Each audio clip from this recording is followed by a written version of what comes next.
ఓం శ్రీ సాయినాథాయ నమః. ఓంకారం పల్లవిగా, పంచభూతాలు చరణాలుగా, సృష్టిస్థితి లయాత్మక నేపథ్యంలో హృద్యమైన గీతాలాపన, అదే పరమాత్మ భావన. ఆ భావనకు అపురూపమైన రూపకల్పన శ్రీ షిరిడీ సాయి అవతరణ.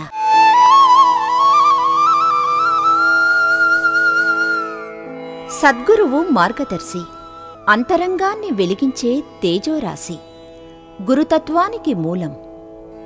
త్రిమూర్తుల అంశలో దిగివచ్చిన శ్రీ దత్తాత్రేయ అవతారం. దత్తుడు పరమ దయాళువు. ఈ యుగంలో ఆ స్వామి శ్రీపాద శ్రీవల్లభ, శ్రీ నృసింహ సరస్వతి, శ్రీ మాణిక్య ప్రభు, శ్రీ స్వామి సమర్థ, శ్రీ షిరిడీ సాయినాథుల రూపాల్లో అవతరించారు. అవధూత తత్వాన్ని ఆధ్యాత్మిక శిఖరాగ్రానికి చేర్చారు.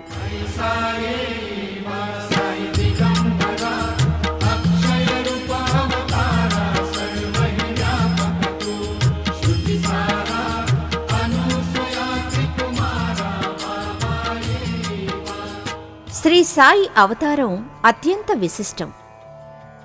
నిరంతరం ఆత్మానుసంధానంలో నిమగ్నులై అల్లా మాలిక్ స్మరణలోనే గడిపిన శ్రీ సాయి ఎక్కడో అడవుల్లో అందరికీ దూరంగా లేరు.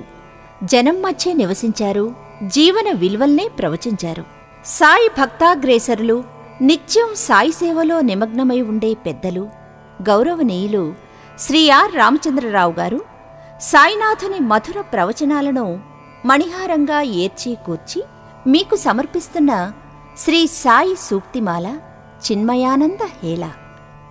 వీటి శ్రవణం, మననం, ఆచరణం సర్వులకు సాయి కృపను ప్రసాదిస్తాయి. వివిధ సందర్భాల్లో శ్రీ సాయినాథుడు తమ భక్తుల్ని ఉద్దేశించి అత్యంత ప్రేమపూర్వకంగా మృదుల గంభీర స్వరంతో ఇలా అనేవారు.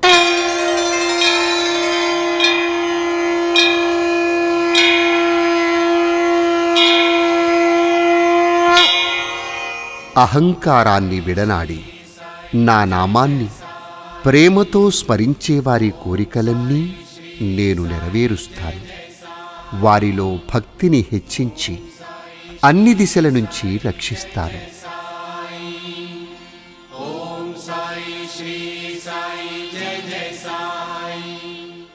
నన్ను శరణాగతి వేడి భక్తి విశ్వాసాలతో పూజిస్తూ స్మరిస్తూ నా రూపాన్ని మనసులో నిలిపేవారిని బంధనాల నుంచి తప్పించటం నా ప్రధాన లక్ష్యం. నా కథలను భక్తితో వినండి, సకల రోగాల నుంచి విముక్తిని పొందండి.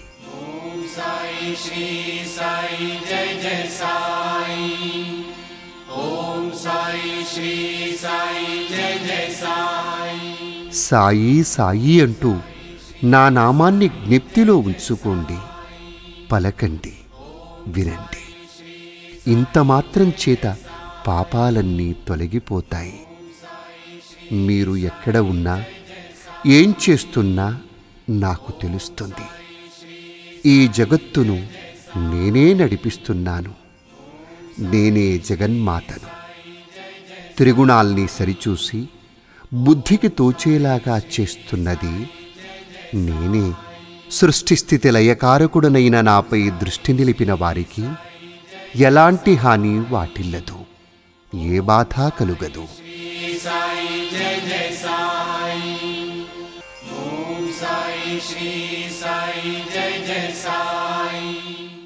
నా భక్తుల గృహాల్లో అన్నానికి, వస్త్రానికి ఎలాంటి లోటు ఉండదు. నాపైనే మనస్సు నిలిపి భక్తి శ్రద్ధలతో నన్నే ఆరాధించువారి యోగక్షేమాన్ని చూసే బాధ్యత నాదే.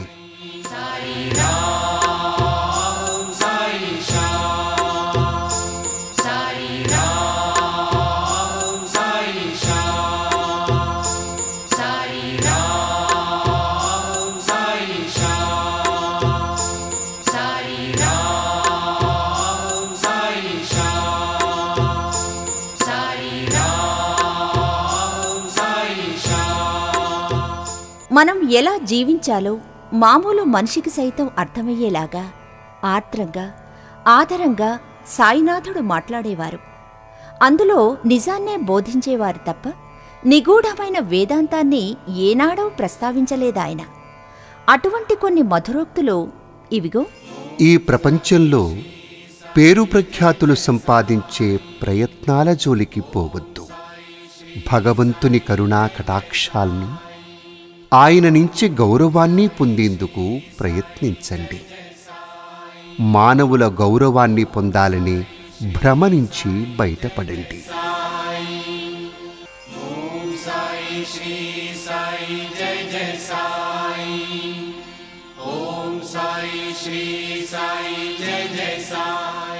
ఆకలితో ఉన్న జీవికి మొదట ఆహారాన్ని అందివ్వండి.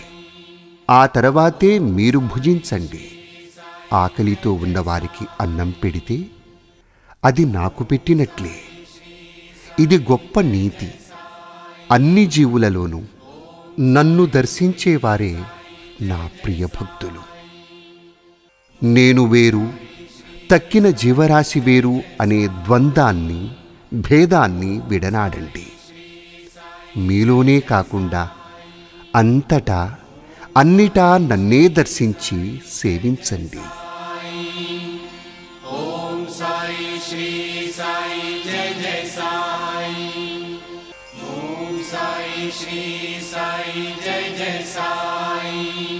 ఇతరులతో పోటీలు వద్దు.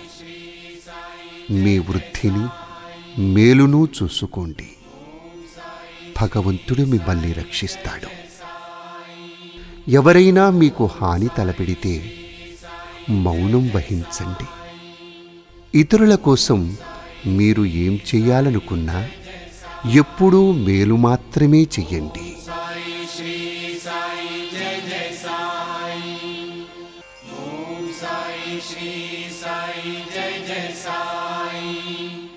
అదృష్టవంతులు, పాపాలు క్షీణించిన వారు నన్ను పూజిస్తారు.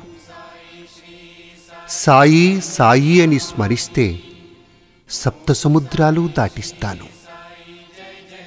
పూజాతంతుతో నాకు పని లేదు. షోడశోపచారాలు, అష్టాంగయోగాలు అవసరం లేదు. నిజమైన భక్తి కావాలి. నిష్కలంక ప్రేమ పెంపొందాలి.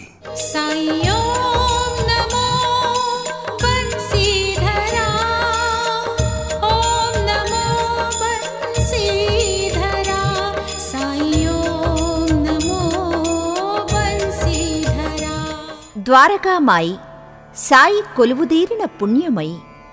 అందులో కూర్చుని తాను సత్యాన్నే మాట్లాడతానని బాబా ప్రకటించిన సందర్భాలనేకం. సాయి పలికిన ఈ సత్యాలు సాటిలేని ఆణిముత్యాలు.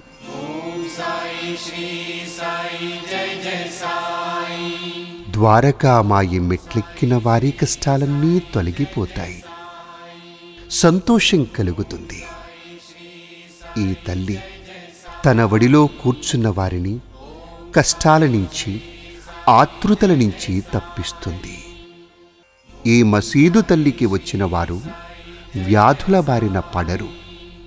ఆరోగ్యంగా, ఆనందంగా ఉంటారు.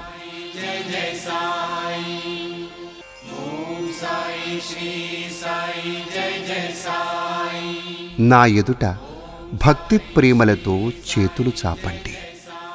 రాత్రి పగలు మీతోనే ఉంటాను. నేను షిరిడీలోనే ఉన్నప్పటికీ సప్త సముద్రాలకు ఆవల మీరేం చేసినా గ్రహిస్తారు. ప్రపంచంలో ఎక్కడికైనా వెళ్ళండి, మీ చెంతనే ఉంటాను. భక్తి ప్రేమలతో ఇచ్చింది కొంచెమైనా చాలు, స్వీకరిస్తాను. గర్వంతో, అహంకారంతో ఇస్తే తక్షణం తిరస్కరిస్తాను.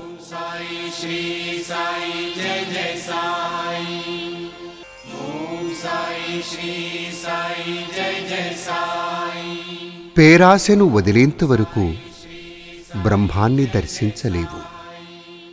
ఈ ప్రపంచమనే సముద్రాన్ని సాబూరి అంటే ఓరిమి అనే నావయే నిన్ను దాటిస్తుంది, అవాంతరాలు తప్పిస్తుంది. భయాన్ని పక్కకు పెట్టు. సాబూరిని అంటే ఓరిమిని వహించు. అది సుగుణాల గని. సంపూర్ణమైన హృదయంతో నువ్వు నా వైపు చూస్తే నేను సైతం నిన్ను అలాగే చూస్తాను. ఓం సాయి శ్రీ సాయి జయ జయ సాయి. ఓం సాయి శ్రీ సాయి జయ జయ సాయి. గురువు ఆశీస్సులు లేని పుస్తక జ్ఞానం వ్యర్థం. గురుదేవుని మహిమను, గొప్పదనాన్ని గ్రహించి ఆయనను హరిహర బ్రహ్మల అవతారంగా భావించి పూజించేవారే ధన్యులు. ఏ బంధమూ లేకుండా ఒకరు ఇంకొకరి వద్దకు వెళ్ళరు. నీ వద్దకు వచ్చిన ఏ ప్రాణిని నిర్దాక్షిణ్యంగా తరిమివేయకు. దాహార్తులకు నీటిని, అన్నార్తులకు ఆహారాన్ని అందించు. ఆచ్ఛాదన లేని వారికి వస్త్రాన్ని, నీడలేని వారికి వసారాలు ఆశ్రయాన్ని కల్పించు. భగవంతుడు ఎంతగానో సంతోషిస్తాడు.